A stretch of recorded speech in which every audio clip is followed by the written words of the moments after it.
lo que les decía, si ustedes manejan eso, ya después una escritura pública, un instrumento público, con ciertas variantes o con ciertos elementos accidentales, lo van a poder ustedes manejar de mejor forma.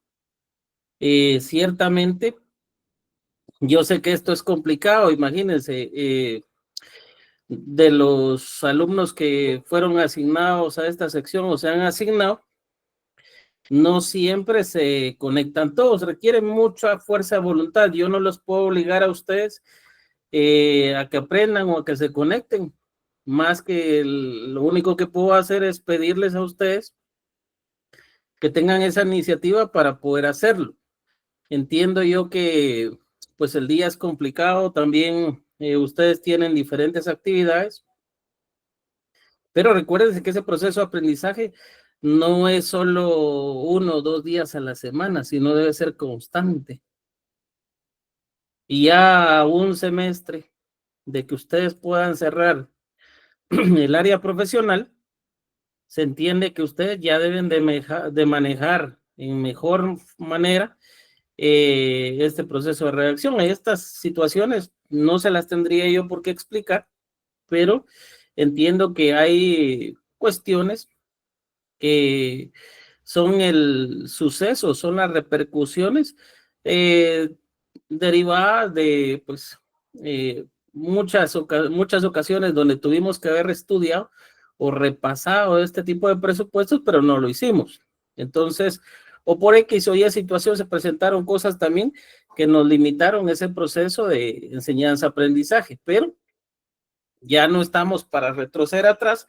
Lo que sí podemos hacer es tratar de hacer una vinculación de esos conocimientos y empezar como tal Derecho Notarial 4, pero el curso está bien cargado y por lo tanto requiere mucho esfuerzo de voluntad de ustedes. Esfuerzo de voluntad porque en este curso, y se los aviso desde ya, no creo que tengan mayor ustedes opción para copiar, aunque lleven ustedes, aunque hayan copiado un instrumento público, copien las claves. Si ustedes no han estudiado y no se han preparado y no han estado en las clases, créanme que les va a ser muy, muy difícil en el examen. Y no es porque el examen sea difícil, sino solo requiere que ustedes estén presentes en las clases, que pongan atención y sepan cómo hacer cada una o cómo elaborar esas diferentes premisas de redacción que yo les voy a ir presentando, porque de igual forma, así como les estoy dando yo práctica, los exámenes o las evaluaciones también son eminentemente prácticos, ¿sí? Para que lo tomen en cuenta. Entonces, si son eminentemente prácticos los exámenes, imagínense ustedes, yo los pongo a redactar, les pongo un caso en particular, donde les voy yo a estar presentando inclusive ciertas situaciones accidentales que nacen producto de esa relación contractual.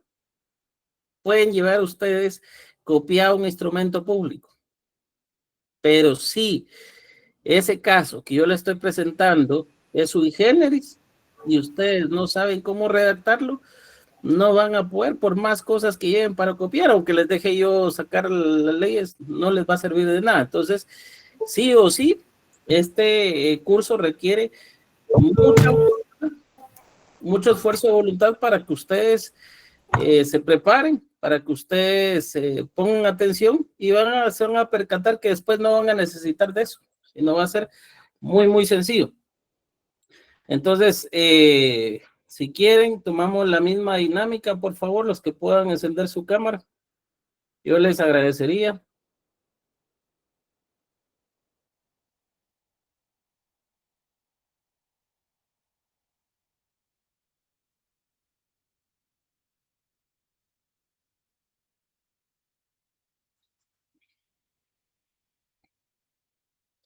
Yo prefiero esto, yo sé que a veces es un poco complicado, pero sí prefiero que lo hagan porque así como les manifesté el otro día, va a parecer que yo estoy en una sesión espiritista, entonces prefiero mejor verlos aunque sea en pantalla ustedes. Si mi amor se pone las pantuflas, ya se puede ir para allá a ver la película con mamás. Yo voy a ir a estudiar. Yo voy a ir a estudiar. Bueno.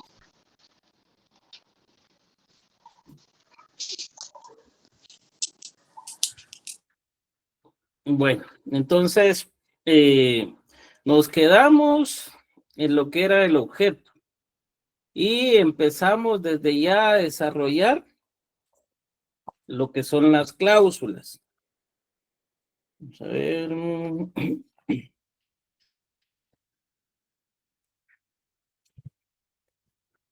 Vamos a ver dónde estamos con los presupuestos acá.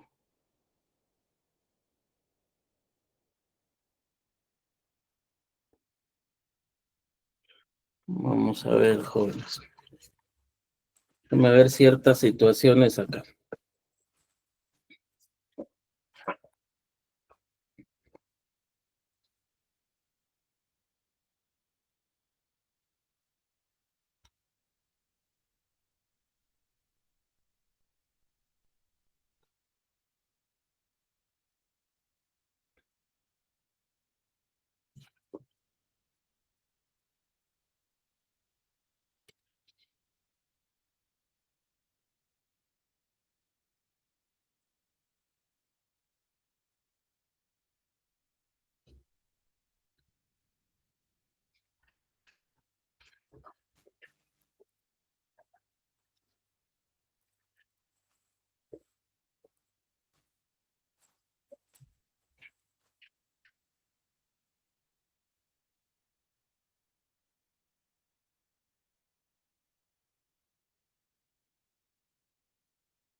Bueno, entonces vean, si ya tienen sus leyes, va a ser más fácil analizar esta parte que viene.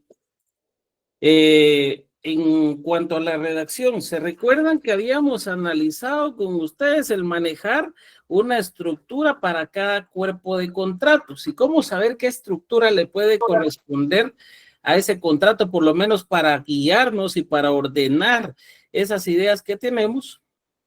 Y pues lo podemos manejar de esta forma. Cada cláusula sería el presupuesto de una idea que nosotros tenemos sobre un tema. Es decir, cada cláusula o cada tema es una cláusula. Por ejemplo, acordamos en que la estructura, por ejemplo, para los contratos traslativos de dominio, iba a ser la básica ASPA, porque de ahí vamos a derivar, independientemente si era un contrato de compraventa, donación, permuta, íbamos a manejar esa estructura básica. Acordamos que A iba a ser precio, la E es el saneamiento, la P el precio y la A aceptación, en cuyo caso si fuera donación, en lugar del precio debería ser la estimación, es decir, la estimación del valor en el cual el donante considera que estaría realizando la donación, ¿sí? Entonces, para que lo tomen en cuenta. Vean pues algo muy importante con esto. Si ya tenemos eso, entonces nuestra primer cláusula va a ir concordada con nuestro primer epígrafe que va a ser los antecedentes. ¿Se recuerdan que hablamos en su momento que se podrían consignar epígrafes? Veamos, Gabriela, ¿qué es? Samayoa. ¿Para qué nos servían los epígrafes? No se vayan a asustar que yo voy a hacer ciertas preguntas de repente de manera aleatoria dentro de la clase para corroborar con ustedes si realmente han puesto atención en las clases o algo se nos ha pasado. Gabriela Samayoa, ¿para qué nos van a servir esos epígrafes dentro de las cláusulas? Buenas noches, licenciado. Buenas noches. Bueno, me recuerdo más o menos que los epígrafes se refiere a los encabezados. Encabezados. ¿No? Algo así. No, están tomando mal los términos. Ya a estas alturas sí tienen que tener un poco de más Veámoslo de esta manera, un poco de más nutrido el conocimiento en el ámbito del derecho, y no solo el derecho notarial, sino en todas las áreas. Pero en el derecho notarial hay ciertos conceptos básicos, entonces ya tienen que ustedes ir nutriendo. Yo les voy a recomendar algo, quizás no soy yo el facultado para hacerlo, porque esto lo tuvieron que haber hecho desde el primer semestre que ustedes tuvieron en la facultad, ustedes vienen desde el S12, entonces consíganse un diccionario jurídico. Ahora hay opción a encontrar en la web varios diccionarios, pueden imprimir uno. Si no, mi recomendación es que compren uno, el más básico, si ustedes quieren verlo así, que para nosotros es el amansaburros para abogados. Nos ayuda a entender de qué es lo que estamos hablando y qué conceptos estamos tratando. Con esto no estoy diciendo que no tengan libertad para preguntar. Pregunten de la forma que lo tengan, pero sí me gustaría que conforme vaya pasando el curso, ustedes vayan nutriendo su forma de dirigirse. Esto les va a servir bastante, porque uno de los problemas que yo voy notando, y me ha pasado también cuando he examinado privados, no solo en la San Carlos, sino también en otras universidades, que lo primero que detecto yo es que no hay mayor contenido intelectual en aspectos jurídicos y tampoco no hay mayor cultura jurídica en eso y eso se traduce que al momento de estarlos evaluando me respondan con conceptos demasiado básicos o muchas veces ajenos a estas cuestiones jurídicas que nosotros esperamos en un lenguaje ya profesional. Entonces, tomemos epígrafes. ¿Qué es un epígrafe? Indudablemente, acá nos van a servir como ciertos subtítulos, si los quieren ver de esta manera. El título principal sería la compraventa de bien inmueble urbano, y los subtítulos en cada una de estas cláusulas serían esos epígrafes. ¿Para qué nos van a servir? ¿Para qué nos sirven, Elisa Gastón?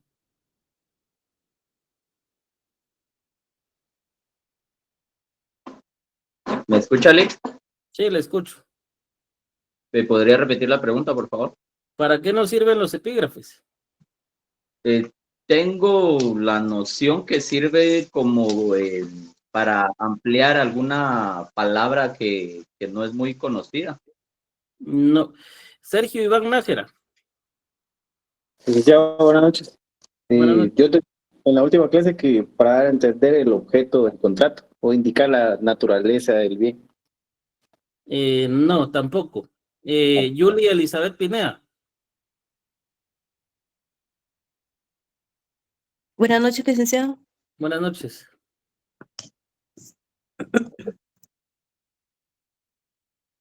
Dígame, Lic. ¿Para qué nos sirven los epígrafes? Pues según lo que usted nos estaba indicando, los epígrafes nos servían para llevar un orden o un control de lo que nosotros, bueno, lo que el cliente necesita. De las, se puede decir de como cláusulas. No. De hecho, lo acabo de decir yo, pero todavía no logran estacionar en lo que es. Leslie Estefanía Ruiz.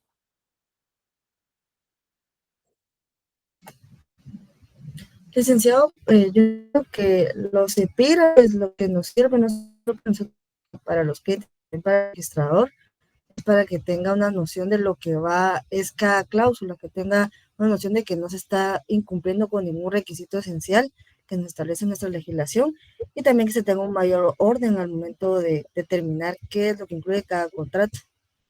Excelente, Leslie. Vean, esto es muy importante, porque no solo le va a indicar al operador el orden que nosotros estamos teniendo el contrato, dónde va a encontrar cada una de las situaciones, sino en términos muy básicos es, el epígrafe es el tema que tenemos para esa cláusula. Es decir, en esa cláusula, ¿qué es lo que vamos a encontrar? Los antecedentes.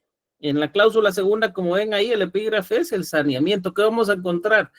en esa cláusula lo relativo al saneamiento, es decir, estamos cumpliendo con eso que la ley nos está solicitando. Entonces, nos sirve para respetar un orden, pero no solo eso, sino también, no solo nos sirve para guiarnos a nosotros, sino para que el operador pueda guiarse y verificar dónde encuentra cada una de esas situaciones que va a calificar dentro del instrumento público.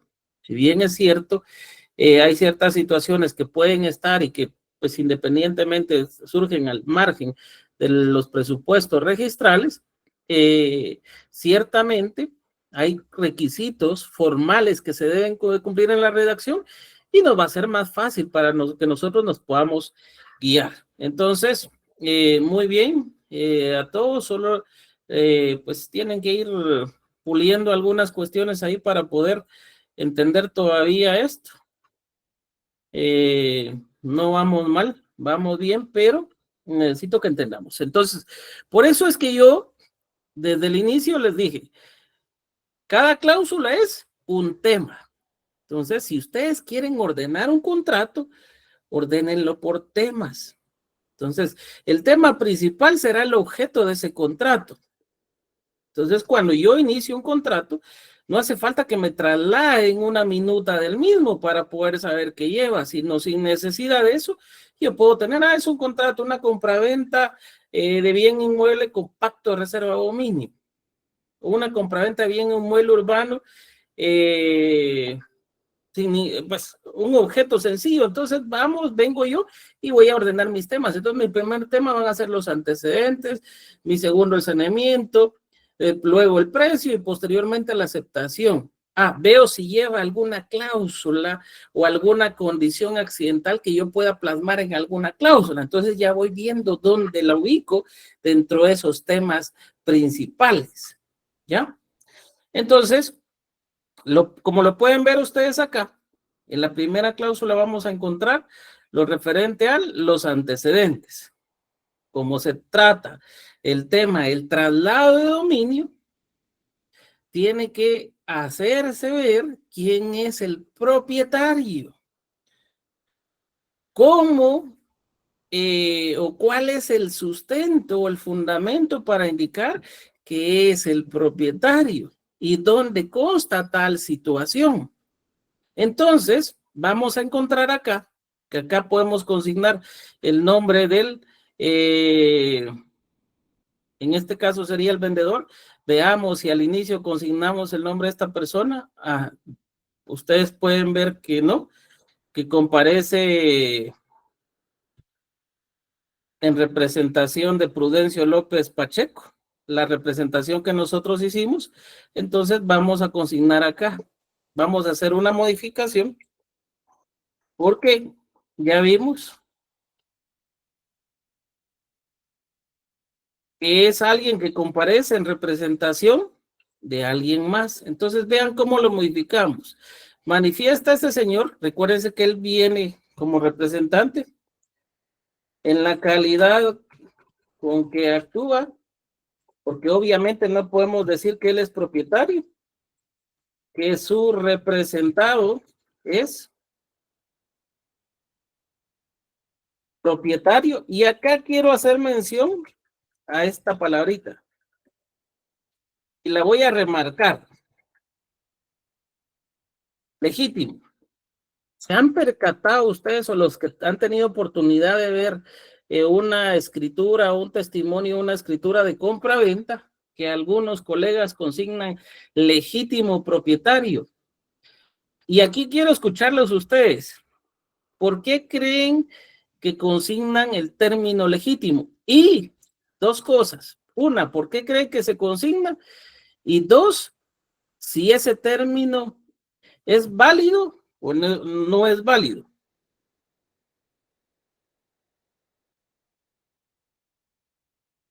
¿Qué creen ustedes?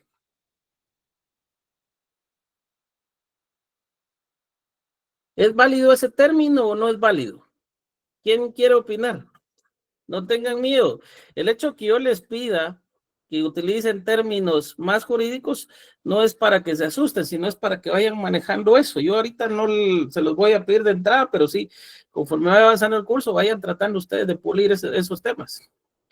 Henry Vinicio. Licenciado, buenas noches. O sea, yo entiendo la palabra ahí, propietario, de que pues puede, Legítimo. es el dueño, No, por decirlo de esa parte, pero la parte no, el término legítima, legítimo. exacto, o sea, para darle mi idea, yo entiendo que la palabra propietario pues lo hace el dueño, por decirlo de esa manera, pero legítimo le da la capacidad para poder disponer de ella. O sea, legítimo, o sea, yo entiendo que el legítimo propietario es la persona que tiene el derecho sobre la propiedad y que puede disponer de ella. No sé si estoy bien ahí. O sea, para usted, ¿usted está de acuerdo en que ese término legítimo sí debe ir ahí? Bueno, yo considero que sí, licenciado. Sí, ok. ¿Quién más? ¿Rosemary? Licenciado, buenas noches. Yo comprendo ese término legítimo propietario como esa seguridad jurídica que le da el notario a la escritura pública. ¿Usted considera que sí debe ir ese término ahí? Sí, a mi parecer sí debe ir. Sí. Ok, ¿alguien más? Yajaira. Buenas noches, licenciado. Bueno, Primero, yo considero que sí. ¿Por qué? Porque antes de hacer la escritura, nosotros como notarios debemos de pedir los documentos necesarios para a ver si es el bien inmueble que se está, del que se trata la compraventa, ¿verdad? Por eso se le toma ahí como legítimo, porque sí hacemos constar en ese mismo de que es de él. ok, Juan Estuardo Tonche, ¿qué dice usted? Licenciado, muy buenas noches. Perdone, mil disculpas por no prender mi cámara. Lo que pasa, que soy honesto, sí me tocó que estar trabajando ahorita. Licenciado, fíjese que he visto algunas minutas y en algunos casos, no, de hecho, únicamente establece que es propietaria de una finca.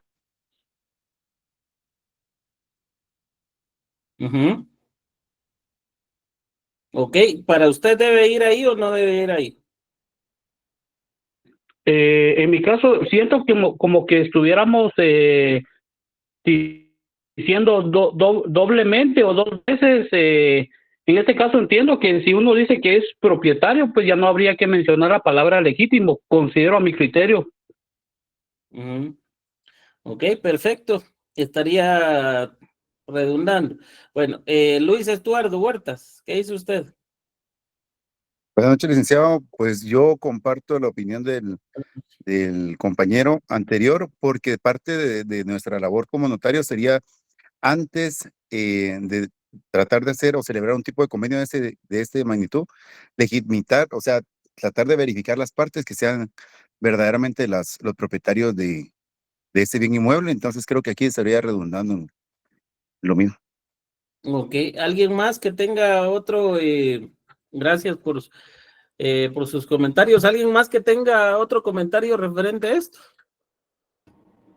Licenciado, yo opino lo ¿No? que los últimos dos compañeros acaban de indicar. Sí, sería redundar. Sería redundar, perfecto. ¿Alguien más? Opinen sin ningún problema, porque ahorita pueden decir lo que ustedes crean y salvar esas dudas. Víctor, Callash. Buenas noches, licenciado. Para mí, sí debería ir la palabra legítimo, porque pienso de que Estuardo Paredes es la información que le está trasladando al notario.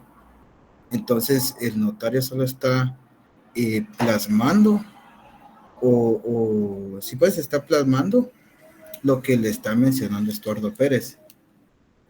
Y pienso que es como decir el verdadero propietario, ¿verdad? Perfecto, perfecto. Bueno, gracias por los comentarios. Vean, regresemos un poco antes y vamos puliendo esa oración. Primero que todo, el término señor. Este término señor,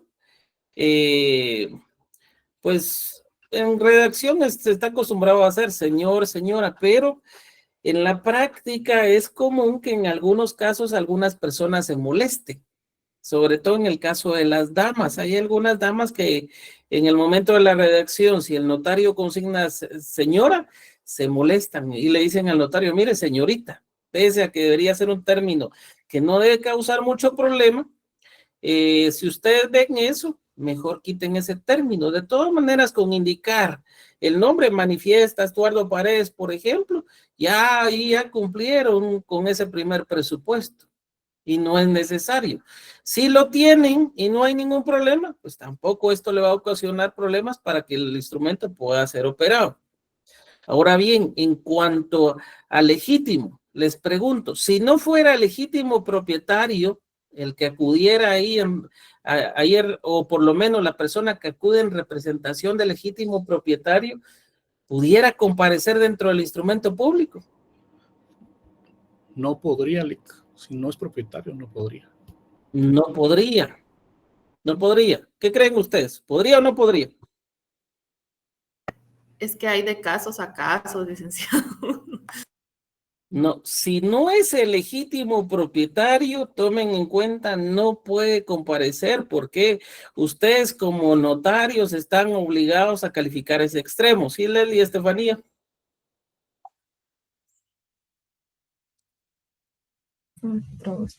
Licenciado, una consulta, ¿qué pasaría, por ejemplo, con los gestores de negocios? El gestor de negocios puede estar ahí, puede acudir en representación, pero ojo, ¿qué es el detalle del gestor de negocios? Puede adquirir más que todo derechos, pero no obligaciones. Recuérdense de eso, esos presupuestos que cumple el gestor de negocios. Y ojo, la ley solo acepta la gestión de negocios para algunas, para determinadas situaciones, no para todas. ¿Sí?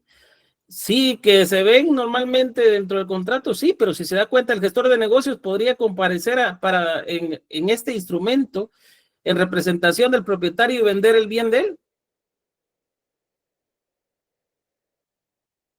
No podría, ¿por qué? Porque no está recibiendo derechos, sino lo que está haciendo es contrayendo obligaciones, es decir, él está vendiendo un bien del cual no tiene la calidad, la representación legal. Es decir, el propietario no le ha dado esa representación y la ley tampoco permite que un gestor de negocio lo haga. ¿Por qué? Porque no tiene esa calidad legal, no tiene esa representación. Pero ojo, ¿qué sí puede hacer? Comparecer en representación del comprador. ¿Sí? ¿Quién está pagando ahí? Yo me enojaría porque alguien se presente como un gestor de negocios y adquiera un bien a mi nombre. Me enojaría yo. Máximo, si ese bien, por ejemplo, ese bien inmueble está en zona 10, me enojaría yo. Obviamente, pues, digo, no, aparte necesita algún documento para que él comparezca ahí si me va a beneficiar, no, pero ojo, siempre y cuando se adquieran derechos a favor del que está representando, pero si ya son obligaciones, ahí hay limitaciones para el gestor de negocios. ¿Ya me tienen esa parte? Entonces, acá en este instrumento, un gestor de negocios podría comparecer, pero no en representación del vendedor, sino en todo caso en representación del comprador. Esto sucede en algunos casos cuando, por ejemplo, los abuelos dicen, es que yo quiero adquirir el bien, pero no quiero que salga mi nombre, sino quiero que salga el nombre de mis nietos. Y entonces no hay ningún problema, que quien va a pagar son ellos, y a veces son terrenos de 50,000, 100,000 quetzales.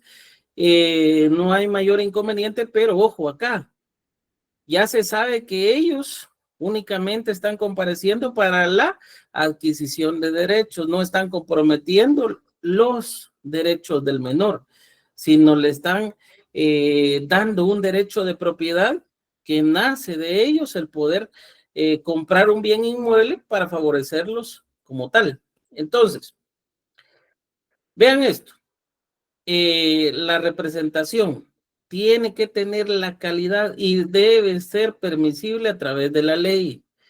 En este caso, tiene que está acudiendo quien no tiene esa calidad como propietario o para acudir en representación del legítimo propietario, no puede comparecer dentro del instrumento público. Entonces, el término legítimo está de más, es antitécnico. ¿Por qué motivo?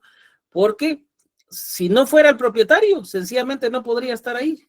O si no acudiera en representación del propietario, sencillamente no pudiera estar ahí. Ahora, ¿qué pasa si va? Si usted lo consigna, no va a pasar nada, le van a operar el instrumento, pero no es técnico que ustedes lo consignen, es antitécnico que ustedes hagan ver algo que si ya se sabe que él tiene esa calidad, está de más consignar esa palabra legítimo propietario, ¿sí?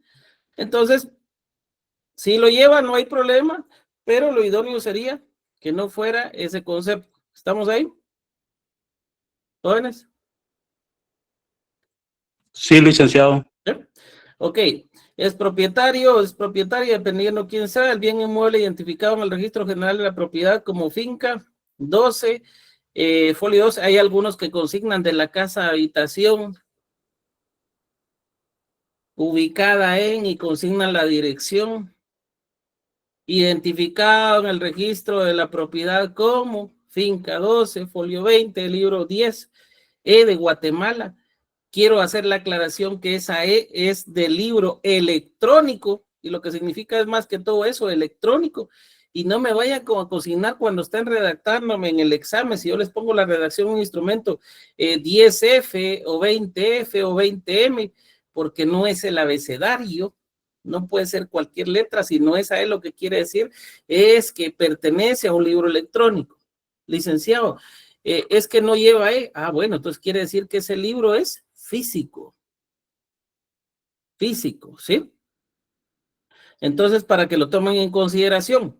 Y acá, si es una compraventa o un bien inmueble en su forma completa y no hay desmembración, ojo, no hay desmembración, se entiende que deben de consignar el área, las medidas y las colindancias que están en la inscripción registral, en la primera inscripción de dominio.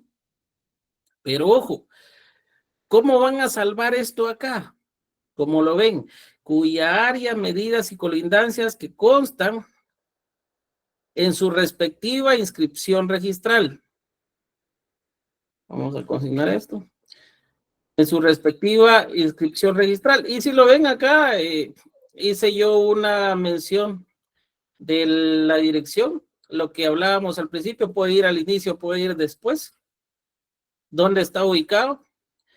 Pero ojo con esto. Mucho ojo con esta dirección. Si no lleva dónde está ubicado ese bien inmueble, no hay mayor inconveniente, pero si consignan esa dirección no puede ser diferente, porque al principio pueden hacer que es propietario del bien inmueble ubicado en Quinta Calle 2-20 de la zona 9 del municipio y departamento de Guatemala. O bien inmueble ubicado en el sector Los Achotes del municipio de Palencia, departamento de Guatemala. Puede ser así. Identificada en el Registro General de la Propiedad como finca 12, folio 20, libro 10C de Guatemala. Cuyas áreas, medidas y colindancias que son las que constan en su respectiva inscripción registral. Hasta ahí bien. Pero ojo acá. Si esa dirección es diferente a la que está en la primera inscripción de dominio en el registro de la propiedad, ahí ya tienen un error y les puede suspender la operación de ese instrumento porque la dirección es diferente. Entonces, si es una dirección diferente, sí se puede suspender porque puede hacer de otro bien inmueble. ¿Por qué sucede eso? A la municipalidad, y lo hemos visto, se le ocurre en muchas ocasiones cambiar las direcciones catastrales. ¿Se han dado cuenta ustedes que a veces hacen y ponen un nuevo número de bien inmueble? A veces porque ya el inmueble se han dividido y pues le tienen que asignar otro número de casa. Eso puede variar la inscripción de dominio. ¿Hay una forma para arreglar eso? Sí, hay una forma para rectificar esa dirección, para rectificar ciertas situaciones en la primera inscripción de dominio. Ya lo vamos a ver en su momento y vamos a ver cómo hacer esas escrituras para que eso se pueda dar. Importante para ello es contar con esa modificación realizada por la municipalidad. Entonces ya Catastro le tiene que dar esa constancia de rectificación de la nueva ubicación del bien inmueble, y con eso pues pueden adjuntarlo para que el registro de la propiedad proceda a hacer esa rectificación. Leslie Estefanía, ¿podría recibirse? ¿Qué me consignó ahí? Una certificación de la nomenclatura en Catastro, que yo he visto más o menos cuando se va a hacer algún contrato de compraventa o traslado de dominio, algunas de las partes piden una certificación en Catastro para ver que no haya ninguna modificación, porque a veces hay problemas, no es cuando son propiedades viejas, he visto yo, que la nomenclatura no coincide o dicen de que son las dos y en una escritura aparece de una forma, y más que son muy viejas y ahora aparece de otra. Entonces por eso es, y se los digo yo de corazón, y es una recomendación: no vayan a cobrar barato ustedes, porque a veces, miren, y le tocó a un colega en TikTok, consignó un precio y esto cobro por escritura. Eso sabemos que no se puede hacer, es competencia desleal, pero bueno, cobró casi una nada por esa escritura y los clientes le salieron complicadísimos para pedir ese instrumento. Le pidieron que en el instrumento inclusive fuera esa modificación a la primera inscripción de dominio donde se hacía ver esa nueva dirección.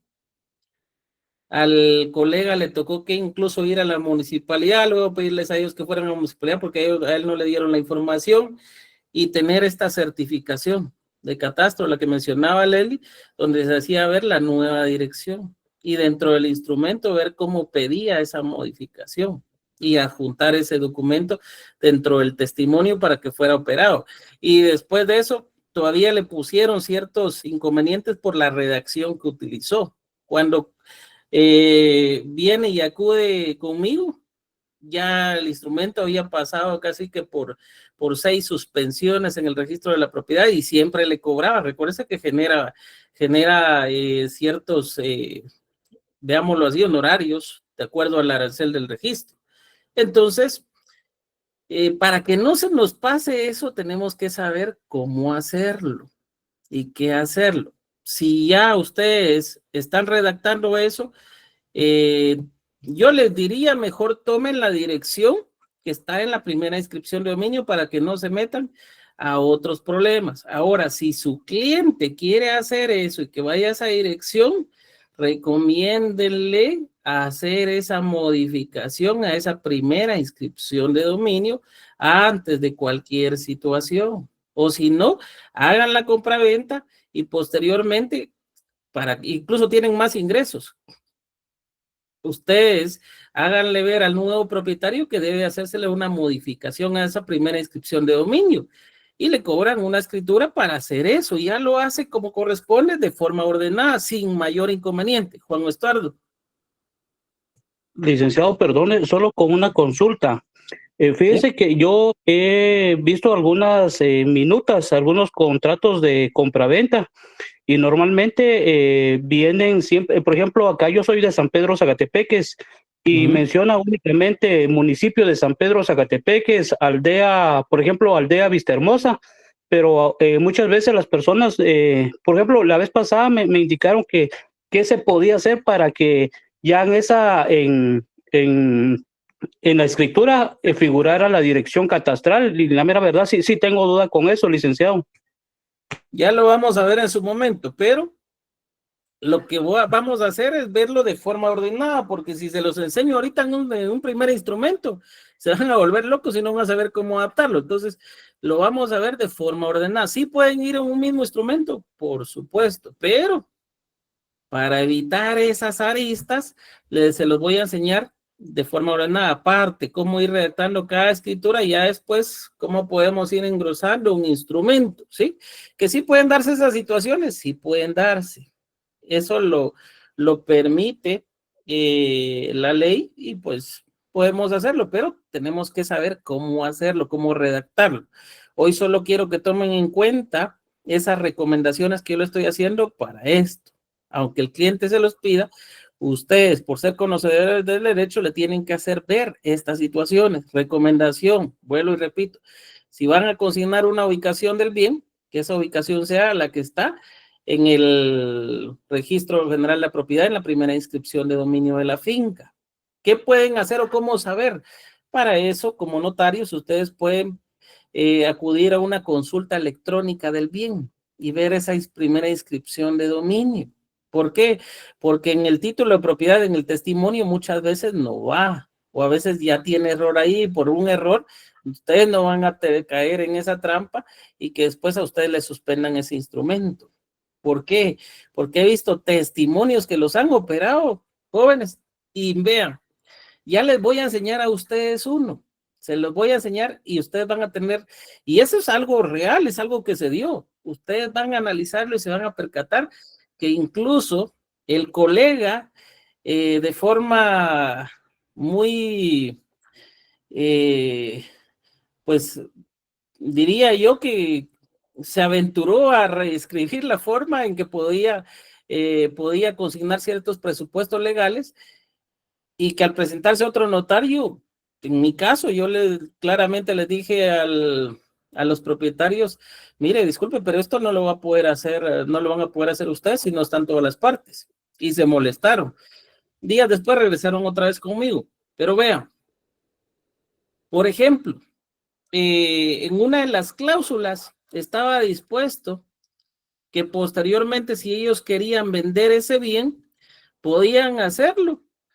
Eran 2 copropietarios, podían hacerlo, solo podía hacerlo uno solo de los copropietarios sin necesidad que estuviera el otro presente o que se acreditara representación del otro. Complicado, porque eran 2 copropietarios. Entonces, cuando viene conmigo, me dice, mire, sí, aquí está en la cláusula y usted lo puede hacer así.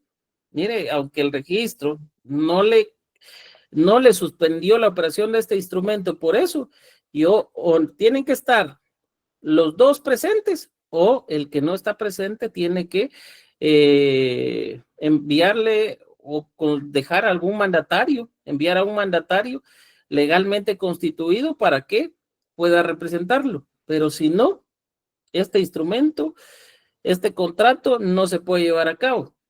Y ellos molestos porque ya la cláusula estaba ahí y todo. Varios notarios le dijeron que sí lo podían hacer. Les cuento, el registro de la propiedad nunca les operó esa compraventa. Tuvieron que llegar conmigo y ahí tuvimos que arreglar esta situación. Entonces, para que no sea muy aventurado eso y ustedes realmente sean conocedores del derecho y puedan recomendar, atiendan esto que les estoy diciendo. Entonces, vean, en cuanto a la dirección, recomendable es que vaya la que está en la primera inscripción de dominio. Otra, si van a consignar el área o las medidas, tanto en norte, sur, oriente o poniente, que sean las que están en la primera inscripción de dominio. Si no, porque cuando no es desmembración no hace falta que las mencionen, y para que no se metan a problemas y que eso vaya a ser diferente a lo que está en la primera inscripción de dominio, mejor consígnenlo de esta forma, con cuya área, medidas y colindancias que constan en su, cuya área, medidas y colindancias que constan en su respectiva inscripción registral. O sea, ¿qué es lo que estamos haciendo ver en esto? A ver, vamos a ver, colindancias son las que constan en su respectiva inscripción registral. Lo pueden consignar de esta manera. Vean, pues, no se meten a problemas porque cualquiera que lo lea, el operador que lo lea, va a ver, está indicando que son las mismas, no hay nada que cambiar, no hay ningún problema. Pero ustedes le presentan, se las escribieron y las escribieron o cometieron algún error en los números, le suspenden porque no son las mismas. Bueno, ustedes siguieron mis consejos y solo consignaron cuya área, medidas y colindancias son las que constan en su respectiva inscripción registral, sin ningún problema. ¿Ya? La dirección es la misma, no hay ningún problema. Si su cliente quiere que vaya la que está o la del bien inmueble, sugerencia. Entonces tienen que decirle. Pueden darse dos casos. O primero hacen la modificación en la primera inscripción de dominio en cuanto a la dirección o la ubicación del bien, o posteriormente pueden hacer ya por parte del nuevo propietario esa modificación a la primera inscripción de dominio. ¿Sí? Ojo con esto, hay ciertos problemas como por ejemplo, lo he visto en algunos criterios registrales. Es que no se puede hacer porque tiene que ir el primer propietario del bien, es decir, el que le dio vida a esa primera inscripción de dominio. Por eso es muy importante hacerle ver al registrador que esa dirección surge después por alguna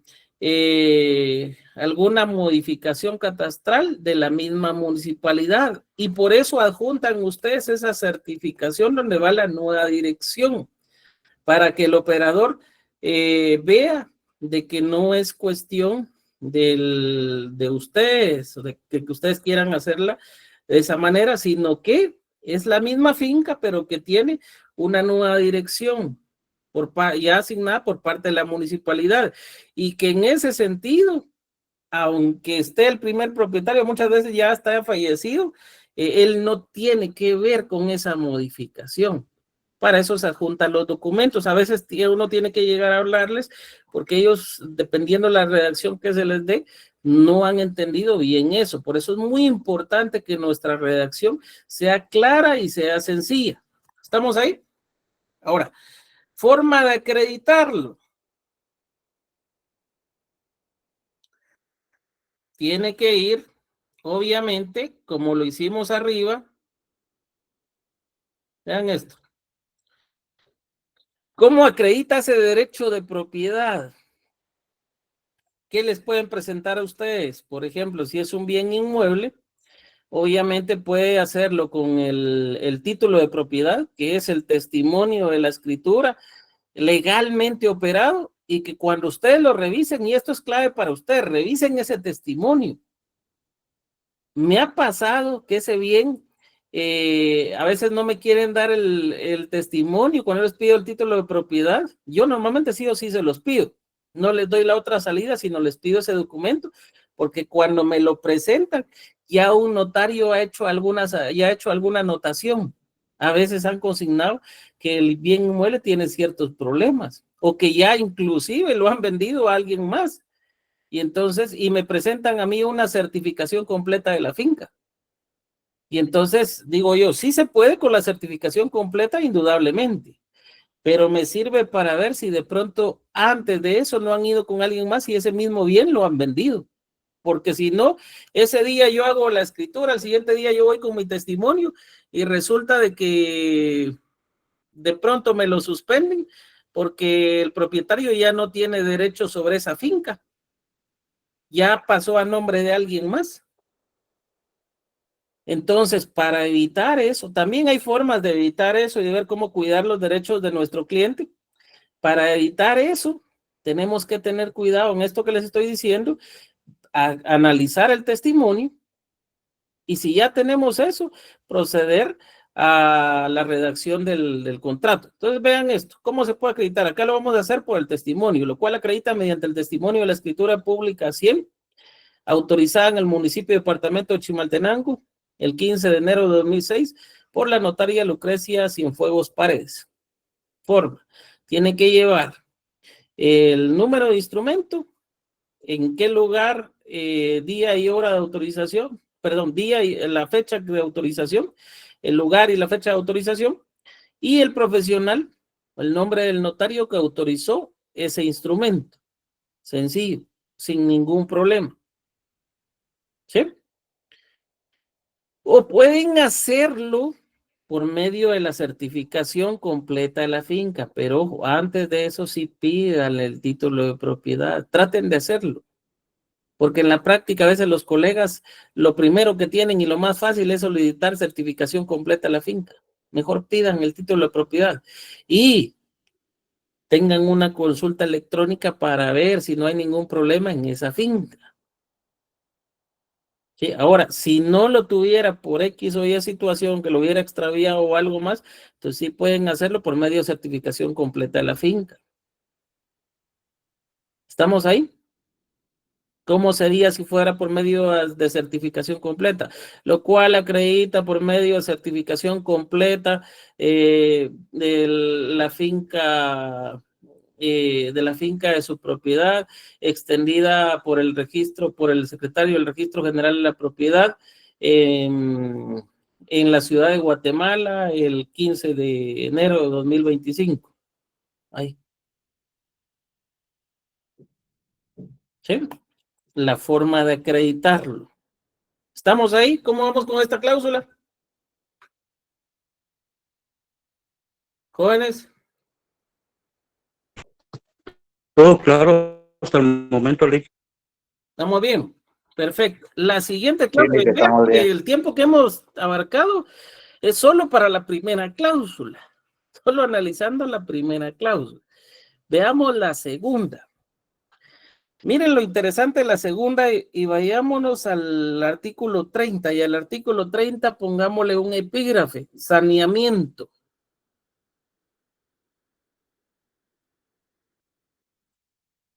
¿Quién nos puede hacer favor de leer esa cláusula de saneamiento, por favor? ¿Lo leo, Lick? Por favor. Dice artículo 30 del Código Notarial. En todo acto o contrato del otorgante que se obligue hará constar de manera expresa si sobre los bienes que motivan el acto o contrato existen o no gravámenes o limitaciones cuando estos puedan afectar los derechos del otorgante, y el notario les advertirá las responsabilidades en que incurran si así no lo hicieren. Ok, gracias. Entonces, vean, vamos a ver algo interesante acá. Ahora, ¿quién me lee el artículo 1543?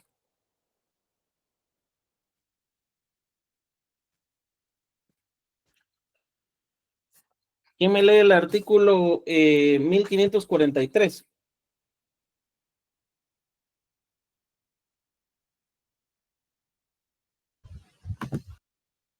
Del Código Civil. Artículo 1543 del capítulo segundo del saneamiento. El enajenante está sujeto al saneamiento por evicción o por vicios ocultos, en todo contrato oneroso en que se transfiere la propiedad, la posesión, el uso, goce o disfrute de una cosa. Vean lo interesante acá. El Código Civil, ¿de qué fecha, en qué fecha entra en vigencia nuestro Código Civil? 1964, ¿no? ¿Estamos correctos? ¿Sí? Mientras que el Código de Notariado es de 1947, pero viene el Código Civil y en 1964 empieza a regular lo relativo al saneamiento. ¿Por qué motivo quedan derogadas las normas?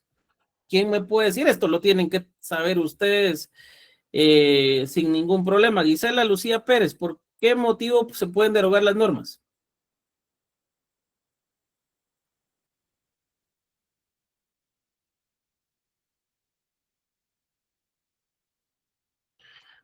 Tienen que estar presentes en la clase, si no, no les sirve de nada. Vamos a ver. Vivian Carolina Carías, ¿por qué motivo? Yo preferiría que mejor me hablaran por el micrófono. Eso es lo que quiero yo escuchar, que ustedes están presentes en la clase. ¿Promulgación de una nueva ley, Lick? Por una nueva ley, ¿por qué más? Ahí hay un primer presupuesto, porque una nueva ley regule eso, ¿por qué más? Por la derogación también de una ley, Lick. Porque está, ¿cómo? Porque está derogada la ley o derogaron el Porque artículo. que se deroga la ley, eso ya no tiene presupuesto, pero normalmente es porque otra norma, que eso es lo que pasa aquí, porque otra norma contenga lo que está estableciendo la primera. Por ejemplo, si se dan cuenta, en 1947, el artículo 30 estaba haciendo ver lo relativo al saneamiento. Pero ojo, el 1964 viene el Código Civil y lo convierte en un requisito de fondo. Lo que antes era un requisito formal, el Código Civil viene y lo convierte en un requisito de fondo. ¿Qué quiere decir con esto? Que aunque no vaya al saneamiento redactado en nuestro instrumento, sí o sí debe ser cumplido por parte del enajenante, el sujeto obligado. ¿Qué es lo que sucede? Obviamente, si ustedes no redactan la cláusula de saneamiento en su instrumento y la presentan así al registro de la propiedad, les van a suspender ese testimonio. Porque como criterio registral, ellos sí le piden que en base al artículo 30 redacten el saneamiento. Pero ojo, esto es para ustedes y pónganle un signo de chitón ahí, donde ustedes esto se lo reservan, pero ustedes ya lo saben. ¿Por qué? Ese artículo 30 ya se encuentra derogado porque una nueva norma contiene ese presupuesto. Pero obviamente, yo les digo, si ustedes lo quieren hacer, pero yo no les aconsejaría que se fueran a pelear con el registro de propiedad porque su cliente lo que quiere. Tenemos ciertas desventajas notariales que el cliente lo que quiere es que se opere su instrumento y ya tenga el título de propiedad del bien. Entonces, para evitar ese inconveniente, esa que ustedes sepan que ya está esa cláusula derogada, saben que eso está contenido en el 1543 del Código Civil. A partir del 1543 encuentran todo lo relativo al saneamiento, porque una nueva norma en 1964, es decir, el Código Civil viene y entra a ese conocimiento. Por lo tanto, si no estuviera en el instrumento, no estuviera en el contrato, el enajenante está obligado al saneamiento de ley. ¿Por qué? De acuerdo al 1543, por evicción o por vicios ocultos. Y ojo con esta parte, marquen esa partecita que yo les voy a decir en su Código Civil. En todo contrato oneroso en que se transfiere la propiedad, la posesión, el uso, goce o disfrute de una cosa. Eso es importante que lo remarquen. ¿Por qué? Vean lo interesante en esto. Contratos onerosos. Pero si se dan cuenta, el artículo 30 es mucho más amplio. En todo acto contrato, el otorgante que se obligue, ahí no dice si es solo contratos onerosos. Por eso es que ellos lo piden inclusive para que el registro de la propiedad como criterio lo pide también para la donación, lo pide también para incluso para unificaciones de bienes inmuebles. Y ojo, eso no es así. ¿Por qué? Porque el Código Civil es claro al establecer que debe ser solo para contratos onerosos como tal. Pero en la donación, cuando es a título gratuito, no hay onerosidad. Entonces no debería por qué estar esa cláusula de saneamiento. Y por si fuera el caso, en la donación como tal, esa cláusula de saneamiento no aplica para el enajenante, porque él está donando de buena fe. Y aparte lo establece la ley, que no es él el que está obligado al saneamiento. ¿Ya entendimos esa parte o nos quedó alguna duda? Yo sé que puede ser confuso al principio. ¿Estamos ahí? Sí, estamos. ¿Estamos ahí? Manden alguna reacción ahí para saber si todos están vivos ustedes. Si no, como les digo, volvemos a una sesión espiritista y los voy a estar llamando por nombre. ¿Estamos ahí? Marco Alessandro.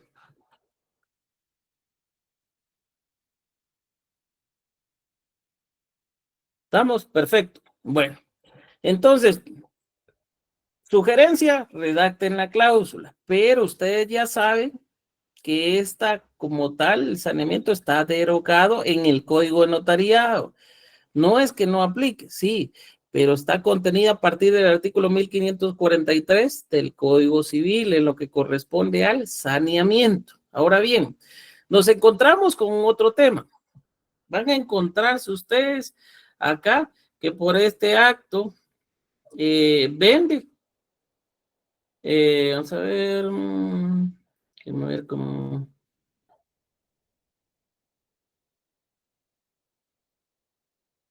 A ver, vende, no pesan anotaciones, limitaciones ni gravámenes. Les pregunto, ¿saben qué son anotaciones, limitaciones o gravámenes? Quiero que anoten esos tres términos, porque yo se los voy a preguntar el primer día de clases de esta semana de forma física, porque ya lo voy a ver a ustedes. Entonces quiero que me traigan ejemplos de anotaciones, de limitaciones y de gravámenes.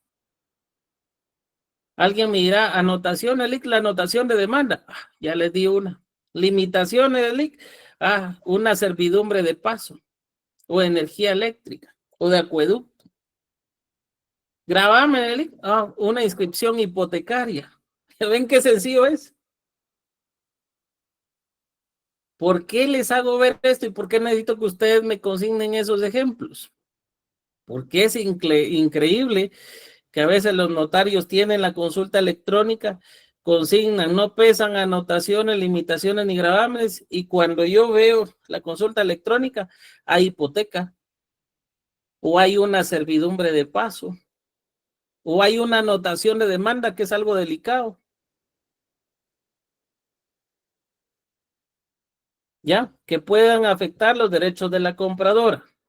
Y ojo, si yo estoy redactando de acuerdo a lo que me establece el artículo 30, que eso es lo que pide como criterio registral, dice, el notario les advertirá las responsabilidades en que incurrieren si así no lo hiciere. Entonces, para evitar inconvenientes y que algún registrador, operador registral les diga, mire, es que no ha cumplido porque no les está advirtiendo. Y el notario le advierte de las responsabilidades en que incurre si lo declarado o manifestado no fuera cierto. ¿Ya? ¿Ven cómo estamos utilizando la misma ley y le estamos dando forma a nuestro instrumento? Sin ningún problema. ¿Estamos ahí? Vamos a pasar a la cláusula tercera. Tenemos que ir avanzando porque se nos está pasando el tiempo. No se duerma, Leslie. Bueno, entonces, ¿cómo estamos ahí? Tercera. El precio. ¿Se recuerdan? Estamos siguiendo la estructura. El vendedor que por el precio 50,000 quetzales, algunos consignan exactos, pero hay ciertos errores. Por el precio de 51,200 quetzales exactos, ¿habrá exactitud ahí? Para evitar la palabra exacto es innecesaria. Mejor no la consignen para evitar esos errores. Que por el precio y consigna la cantidad y ya. Vende el bien inmueble identificado en la cláusula primera de este contrato. No hay necesidad que hagan ver otra vez. Si quieren hacer ver nuevamente ese bien inmueble, la ubicación y el número de finca fuera del libro, lo pueden hacer. Pero ya no es necesario porque ya para eso les sirvió la primera cláusula de los antecedentes, ¿sí? Entonces solo lo hacen ver. Bien inmueble identificado en la cláusula primera de este contrato, ¿a quién? A las señoras, ya les dije que ese término, si ustedes lo quieren omitir, lo pueden hacer. A Merlin Yasmín Soto Varías. Y de ahí, cantidad que ha recibido a su entera satisfacción por medio del cheque de caja o en efectivo, como ustedes lo quieran consignar. Recomendación, traten de que no sea efectivo. Y si puede ser a través de transferencia o depósito bancario, preferible mejor depósito bancario. Pero si no, a través de transferencia, pero que esa transferencia esté debidamente verificada para que no haya ningún riesgo en que pueda ser rebotada, porque suele pasar que a veces depositan cheque y eso queda de cierta forma congelado hasta el cobro máximo si es de otro banco. Entonces, en caso de una transferencia, que la transferencia esté debidamente verificada y que en ese sentido no vaya a haber algún problema de reversión de esa transferencia. ¿Estamos ahí? Si es por cheque, obviamente hacen toda la identificación del cheque, de qué institución bancaria es, en qué fecha lo está emitiendo la persona, quién lo está emitiendo, porque puede ser que no, el cheque no esté a nombre del comprador, también lo tienen que indicar. Recuérdese que el evento notarial es imparcial, ustedes no pueden ir ni solo a favor del comprador, ni solo a favor del vendedor. Es del todo totalmente imparcial, tienen que cuidar los intereses de todas las partes. Bueno, aquí yo hice una anotación preventiva, si quieren voy a dejarles esto después, no me interesa cuidar de momento estas se las voy a enseñar a ustedes después, incluso las obligaciones accesorias, esto se los voy a enseñar después a ustedes porque sí quiero que aprendan a redactar, pero esto lo vamos a hacer de otra manera después, ¿sí? Ya se lo voy a enseñar. Ahorita no les quiero complicar tanto esta redacción. Bueno, la aceptación. Vamos a ver qué se me está pasando acá. Bueno, antes de la cláusula cuarta. Expresa el vendedor que por el precio 50,000 quetzales vende el bien inmueble identificado en la cláusula primera de este contrato a la señora tal y tal. Y algunos consignan, y todo cuanto de hecho corresponde al bien inmueble relacionado.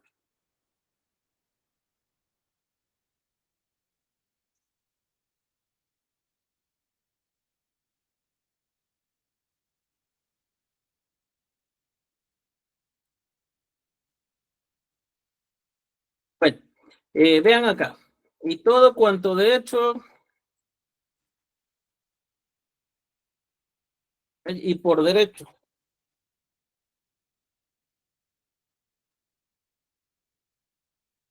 Le corresponde al bien inmueble relacionado. Les pregunto, ¿será válido eso?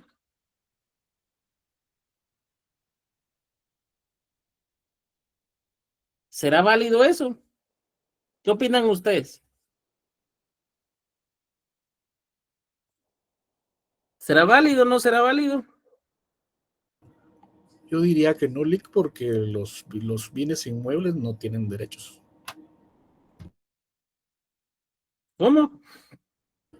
Yo diría que no, porque los bienes inmuebles pues no tienen derechos. ¿Quién más? ¿Quién más tiene otro comentario? Bueno, soy licenciado. Yo tengo entendido que dentro de esa o quizás incluye que, por ejemplo, no me vendan un terreno sin acceso, por ejemplo. O sea, siempre tiene que haber una parte en donde yo pueda acceder al mismo. Ok, ¿quién más? Pero está bien para ustedes, está bien que vaya eso.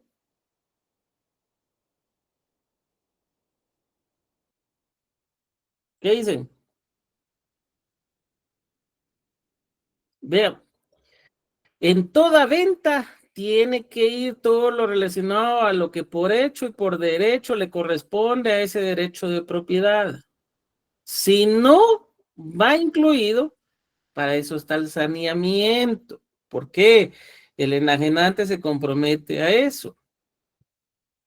Entonces, sí tiene que ir incluido, por lo tanto, indicar y todo cuanto hecho por derecho le corresponde al bien inmueble relacionado, está de más. Está de más. ¿Por qué? Porque sí tiene que ir. Sí tiene que ir eso. Entonces, no hace falta mencionarlo porque tiene que ir dentro de la venta. Si no, ¿cuál es el sentido que venda si no va a ir todo lo que le concierne al derecho de propiedad? Y van a haber ciertas limitaciones. En todo caso, si fueran limitaciones, tuvieron que haberse hecho ver dentro del mismo instrumento. ¿Sí? Bueno, y nos vamos a la cláusula cuarta, la aceptación. Manifiesta el vendedor, el comprador que acepta la venta que por medio de este acto se le hace y ambas partes el contenido íntegro del presente contrato. En la aceptación, ambos tienen que aceptar el contenido íntegro del presente contrato. Tienen que tomarlo en cuenta. ¿Sí? ¿Estamos ahí? Esta es sencilla, esta no lleva mayor cosa. ¿Estamos ahí, jóvenes? Sí, Lick.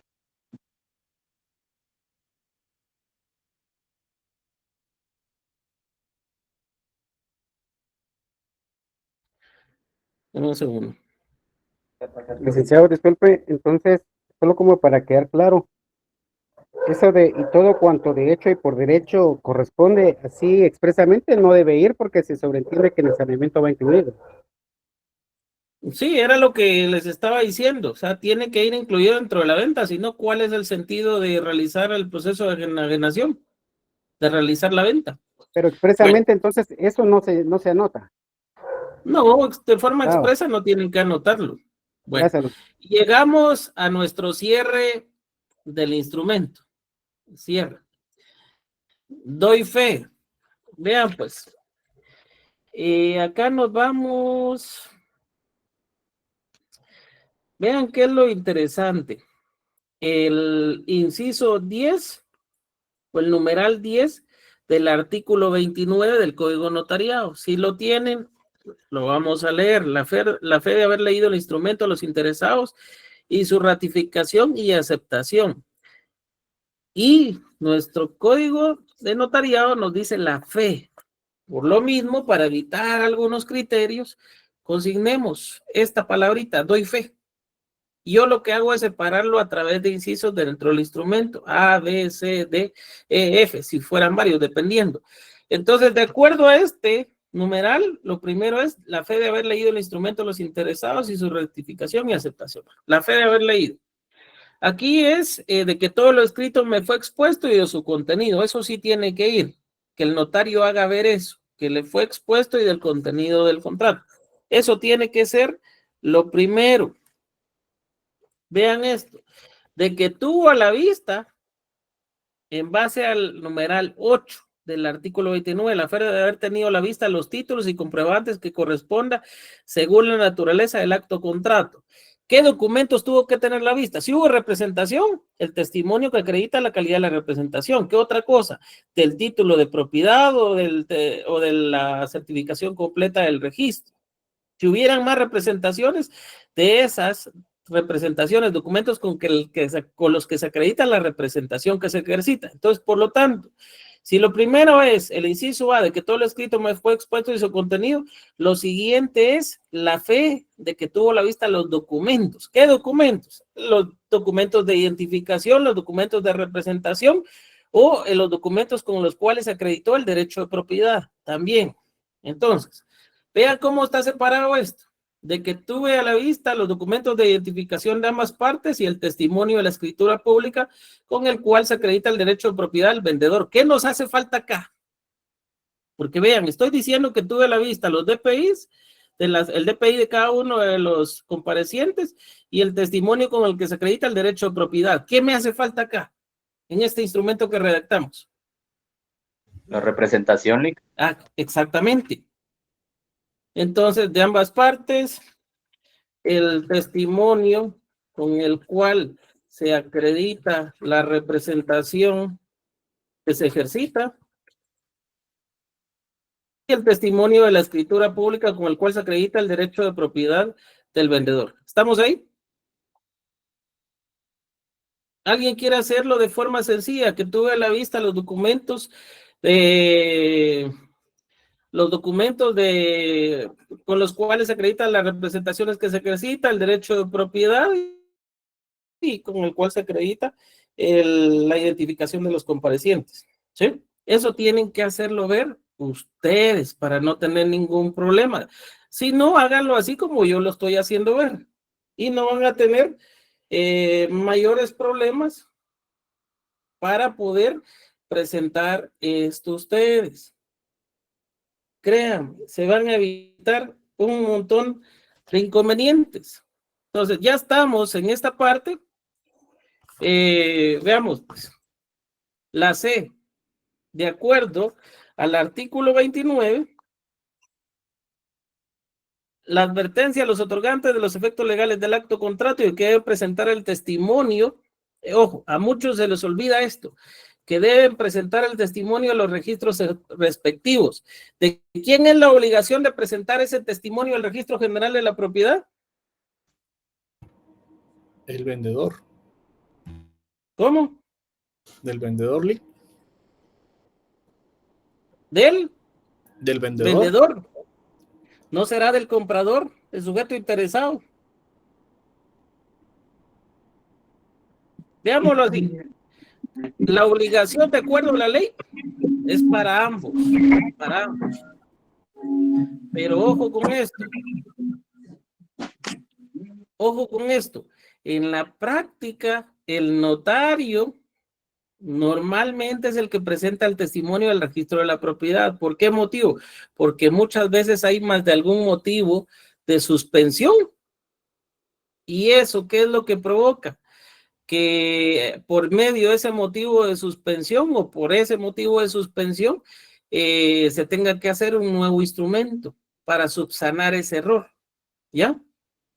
Ya vamos a ver cómo subsanar errores también generados a través de suspensiones. Pero la obligación no es del notario, eso es lo que tienen que ustedes tomar en cuenta, sino es de las partes.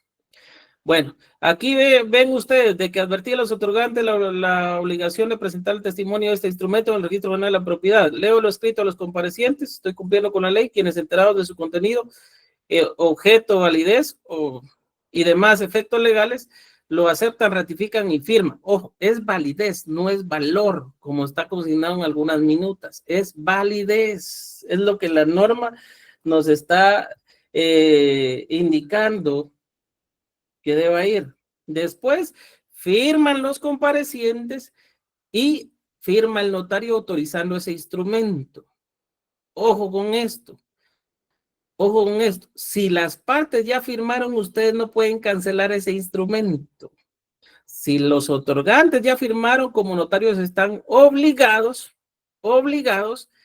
a autorizar ese instrumento, ¿sí? ¿Es necesario el sello del notario? No, ahí no, porque va en el protocolo del notario.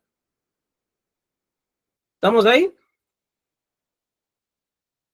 Sí, ¿Cómo subsanar errores que se presenten dentro del instrumento? Ya vamos a ver en algún momento cómo subsanar ese tipo de errores. ¿Sí? Pero por lo pronto esta es la redacción básica de un instrumento. Vamos a ver ciertas cosas que suceden en esa redacción. Por ejemplo, si una de las partes no puede firmar. Por ejemplo, si hay obligaciones complejas, como por ejemplo, no es un vendedor, sino son varios vendedores o son varios compradores.